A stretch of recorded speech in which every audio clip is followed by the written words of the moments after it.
We'll preview that in a little bit. But let's start with Panthers, Rangers. The Panthers won the season series 2-1. Don't give a shit. Ooh, you throw out the records. Throw out the records. It's a new season. Jets Avs. That's right. Okay, Did the Bruins sweep the Panthers in the regular season? Yes, they did. How did that work out for them? It's an interesting series. A lot of the models, right? Models are going Panthers, correct? Yes, most models are going Panthers. Vegas is going Panthers. But I saw the latest model that I saw was Mike Kelly, who his model has gone 10-2 during these playoffs. His model has the Panthers 51%. I love it. That's close. That's close. I mean, this has the. Let me see. This has a very tight special teams matchup, which I like because a penalty or two can make the difference in a series. The only thing that is bad from either of these two teams, special teams wise, is the Panthers have the worst remaining power play at 22%, but they got the third best PK and third best overall, not third best remaining, like the third best penalty kill this postseason. Rangers have the second best power play remaining and the second best penalty kill overall. We'll talk later in the show about some of these penalty kills. The three remaining, the top three PK teams are all still remaining. And then one team that is in the playoffs, the answer will surprise you. I know. Is fucking horrible. But just give me an overview from a bajillion feet of this series, Pete. I mean, I think this is going to be a great series. Like, both these teams have a good amount of mojo. I think if like we're putting mojo rankings, Rangers got more mojo, right? Rangers are fucking cruising. Panthers have untapped mojo. Untapped mojo? Yes. They've left some mojo in the jar. Because of Matthew Tkachuk, because of Carter Verhaeghe, Yes. because of maybe Sergei Bobrovsky, who hasn't played his best yet. Too quiet. Yeah, that's fair. That's fair. The thing that I'm kind of looking forward to for this series is that there is not established history between these two teams. There's not like if you're looking at this on paper, you're probably just like, who cares? But both these teams are annoying. They're a little scrappy. They're a little bitchy. They both serve the C word. Yes. I've talked myself into levels of feistiness in this series that I don't know if we've seen yet this postseason. I think this could be the Canucks feistiest. Oilers. Canucks Oilers a little bit, but what you forget is that they're from Canada and there's like that whole thing there. As you said, there shouldn't be any like Panthers Rangers thing aside from the fact that they're the two places that Americans want to go when they leave their teams.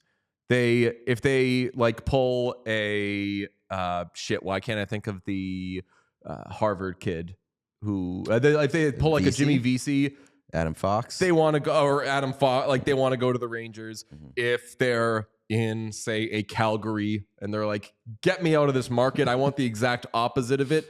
The exact opposite of that, geographically even, is the Panthers. These are like the two places where you find the American guys ending up. And I think that Rangers players will say, well, we could stand up to all the heat that comes from playing in New York. And it's like, motherfucker, everyone was talking about the Knicks until like 2 days ago. So there's still a lot of pressure that comes with playing with the Rangers. There's a lot of pressure that comes with playing with the Rangers. Another thing I love about this series is that Rangers fans chanted, "We want Boston." So if Florida wins, they get to puff out their chest and be like, damn fucking right you wanted Boston. But Rangers fans will be able to say, we were trying to tell you. We know puck. We didn't want to play you guys. Yeah. You guys are better. Feistiness, though, Tkachuk, Bennett, Trouba.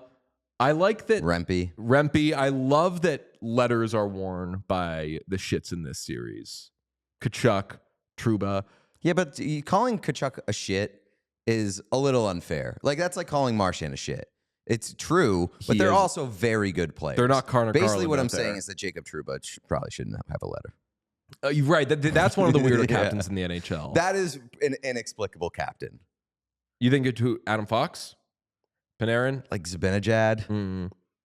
I'll tell you what. We're going to, in this episode, we're going to give our 10 best players remaining in the playoffs. I have a lot of players in this series on there. A lot. Yeah, more so than the other series, which is crazy because there's some big superstars out west. How can the Rangers win, would you say? How can the Rangers win? I just think the goaltending is probably number one. Igor Shesterkin is the best goaltender remaining in the playoffs. And like we mentioned, Sergei Bobrovsky hasn't been amazing. I still think that he can be. He has his flashes, has his moments. The special teams, I think, is another big one for me. You mentioned they have the second best of power play and PK left in PK overall. Yeah. So, like, special teams is a big one. Otherwise, I think this is going to be a pretty even series at 5-on-5. I think this is going to be a 6 or 7 game series, which I love. How can the Panthers win? And I agree with you that with the how can the Rangers win thing? If Igor Shesterkin is one of the best players in the series, give it to the Rangers. Panthers will win if their top 6 comes alive, and I think their top 6 is where they find most of their money offensively. Like I have no hesitations about Sasha Barkov and the way that he's playing and how he's running his line. Really, it's that second line, like Lundell, Tkachuk, Verhaeghe. Those guys need to get going, and those guys need to be difference makers and be like the playoff, especially Tkachuk and Verhaeghe, who have constantly come up in big moments in the playoffs. Very, very quiet series against the Bruins. They need to be loud in this series. I think that if there are X factors in this series, the 2 biggest ones are on the Panthers. Matthew Tkachuk, 1 point last 3 games, only 1 goal in the second round. Didn't really shit it up as much as he usually does, especially against a team like Boston, which is typically his number 1 target. Nobody can fuck up the Bruins like Matthew Tkachuk. Maybe he felt like he didn't need to. Maybe he was saving it for Rempe and the boys. And then, of course, the other one is Sergei Bobrovsky, because he's been fine. 902 save percentage. He was good when he needed to be good in the last 2 games of the series, but by and large, wasn't amazing. If he can match Igor Shesterkin, that's an avenue for the Panthers. Yeah, I also think for the Panthers too, like their defensive groups are a little bit more impressive than the Rangers. Like Gus Forsling, monster, stud. Montour, very good. So like, I like their back end a little bit more than I do the Rangers. I'll talk about with the Western Conference about what an X factor Darnell Nurse is. Ekblad is sneaky X factory for asshole watch. Well, just like if he's good, but also he can just be carried by Forsling, so it doesn't really matter. He can just be a fucking passenger on his own pairing. Look, Sean, do you have our staff predictions? We're doing staff predictions this round because ESPN does them, and they are so well received. So Pete has the Rangers in 5, the Rangers in 6, the Rangers in 7, the Panthers in 6, and the Panthers in 7. I've got Rangers in 6, Rangers in 7, Rangers in 5 as well, Panthers 5 and 6. Sean's got a nice little potpourri there. If you had to pick one of those, what is your favorite? I like the Rangers in 7. I like Rangers in 7 also, and. Can we get a little? Can we do a little like bias reveal? Is there bias a team? reveal? Yeah. Is there like a team that you want to win? This bit, unfortunately, has been revealed at the wrong time because I do not have a bias in this series. I don't give a fuck. I think I want to have a bias in this series, and I also don't give a fuck. But if I could choose to have a bias, it would be the Rangers. Yeah. But I don't know if I'm going to be able to really feel that. There's more of a spectacle around the Rangers making the Stanley Cup Final, which is maybe why I would lean like wanting to see the Rangers get there. But I also don't care, and I think the Panthers have a really good team, and I would be happy to see them make it Sean, too. can we get a quick bias reveal from you? I think I lean Panthers. I just kind of like the Panthers, and I have a general anti-New York City disposition, so I'm leaning Panthers. Yeah, I think no matter what, I'm hoping that the Rangers get to the Cup Final and lose. Like, I don't want the Rangers to win the Cup. Yeah, I think that's fair. I think I think so. I think I agree there. Okay, the Western Conference Final begins Thursday. Vegas has the Stars -115, the Oilers -105. Models, I'll say really quickly, favor the Oilers. I think the 3 of us favor the Stars. So what gives? It's a good fucking question. I don't know why the models favor Edmonton. Edmonton has so. I'm guessing it's production. Edmonton has the top 4 point leaders this postseason, despite the fact that the Stars, their opponent, have played more games than them. They've got a defenseman who has 20 points through 2 rounds, which has never happened before. Leon Draisaitl isn't even the Conn Smythe favorite on his own team, and he has 24 fucking points through the first 2 rounds. So my guess would be that if you're putting a bunch of numbers into a machine and pressing model it for me, crunch it for me. I'm guessing all of those things are just a little overwhelming. Yeah, I could understand it, and obviously the Oilers have the advantage in top flight talent. Like I think that's the area where they beat the Stars on paper. If you're doing your old check boxes or tail of the tape, but like I think everywhere else, I'm going with Dallas. Like I think their depth is better. I think their back end is much better. Their goaltending much better. Special teams not close. Not close. Yeah. So like I would say those are the two. The top flight talent and special teams are where Edmonton has it. Okay, well, you mentioned special teams. Let's get into the disparity in two categories. One is special teams. The other is goaltending.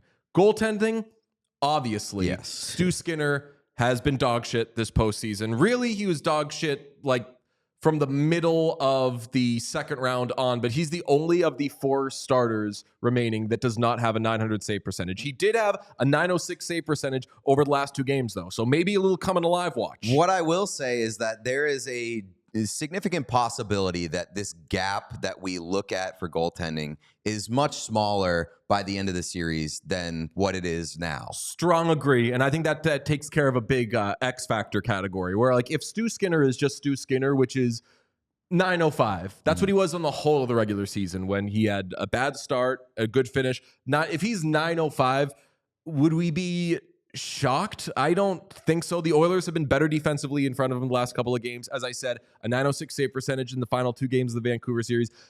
You are right. There's a good chance that gap is closed. But let's talk about the other gap, which is before Jake Ottinger too. Like Jake Ottinger is playing really well right now, but hasn't had the best season. Like he's looked pretty iffy at points during this season. So you think we're overrating one guy and underrating another? That's what I was going to say. As you said that it's maybe closer than it is right now. I would say, like just in general, I think these goalies are more similar skill level wise than people realize. I think we still have a lot to find out about both goaltenders. Yes. But I don't blame us for seeing a bad 2 games from Stu Skinner and jumping right into the sucks and blows pool just because we've seen it before. He's a great regular season player and he's 25 years old, but he has not looked ready for the moment in the postseason at multiple points. Special teams. The Oilers have the best power play and penalty kill this postseason.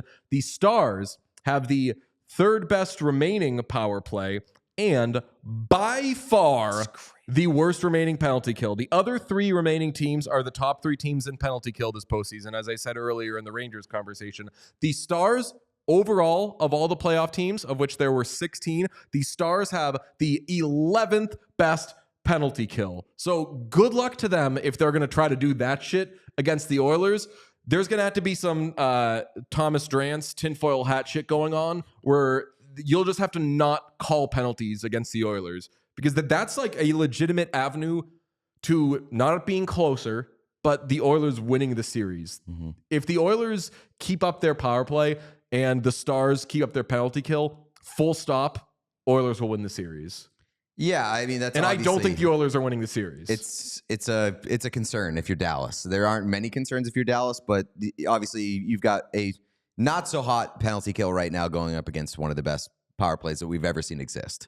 So Dallas, we agree, deepest team, not just remaining in the NHL. Yeah, has so been for unbelievable, a while, yeah. And they're without a top line player and hints right now. He could come back at some point. He's day to day. Missed the last 2 games with an upper body injury. The Oilers, meanwhile, expect Adam Henrique back. That could help their depth. But on the topic of depth, should the Oilers keep McDavid and Draisaitl separated? I think that is the easiest yes in the world when you're going up against the team that has 3 legitimate, awesome scoring lines. Yeah, I think that's probably the play.